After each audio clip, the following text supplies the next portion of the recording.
Hey everyone, finish watching the next Masked Rider episode, Super Gold, Part 2. At the school, the students are being evacuated. Patsy runs back inside with the principal to find Molly. They find her just as Masked Rider and Robo Rider teleport away. Dragon sends down a new monster to assist Robo Rider. Dex attempts to get Danaeus to remember who he is. They hear the monster, the Eden Tada. Robo Rider retreats. He returns to Dragon, where he tells him that the Eden Tada eats Edenites and gains their powers. Dragon then realizes that if the monster eats Dex, he can't steal his power. He sends Robo Rider down to stop the Eden Tada.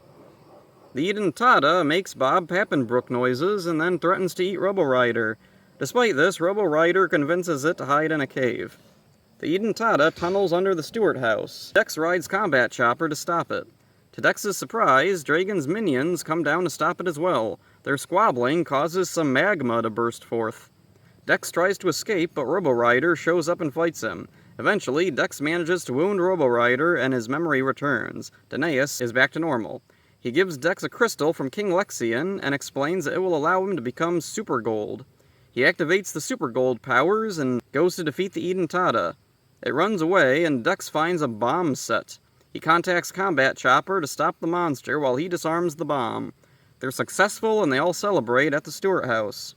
This episode is a perfectly acceptable follow-up and conclusion to the previous. The beginning at the school actually has some tension, but it's all gone once the riders teleport away. The Eden Tada is a pretty goofy monster. It constantly yells hysterically about being hungry. It's not particularly threatening.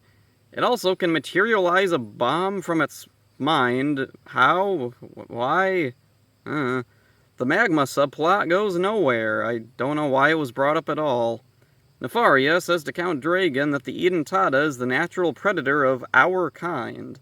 This is the first time it's been revealed that Nefaria is an Edenite. While on Dragon's ship, Robo Rider tosses Gork and Dragon's other minions run to see if he's okay. They never seem to care about him any other time, so this was kinda weird. Danaeus is safe and sound by the end of the show, and from what I remember, he never returns. It would have been cool if he stuck around as an occasional ally, keeping his Robo Rider powers. Evil counterparts to a hero were handled far better in Power Rangers with Tommy and VR Troopers with Red Python.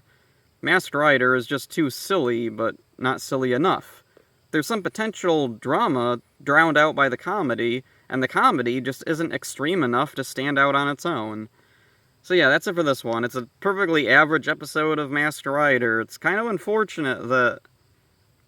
I was such a big fan of the Shadow Moon story in Kamen Rider Black, and even in Black RX, which I'm not a huge fan of, but I still really like that they brought Shadow Moon back, and it was a really cool continuation of his story, and it builds on Kotaro's development.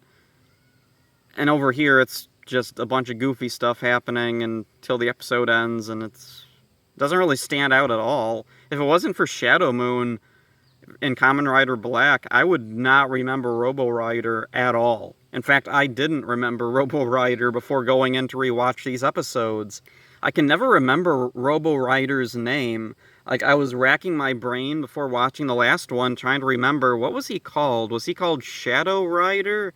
Or did they just call him Shadow Moon? What was his name? Did they call him Dark Rider or something? No, he's Robo Rider. Which I kind of wonder if that's an extension of, in VR Troopers, when they like to name everything Robot or Tron or Bot, or, robotic type names. That kind of bled over into Masked Rider a bit. Not a lot else to talk about. That's it for this one. Hope you enjoyed it. See ya. Return to the cave and stay there!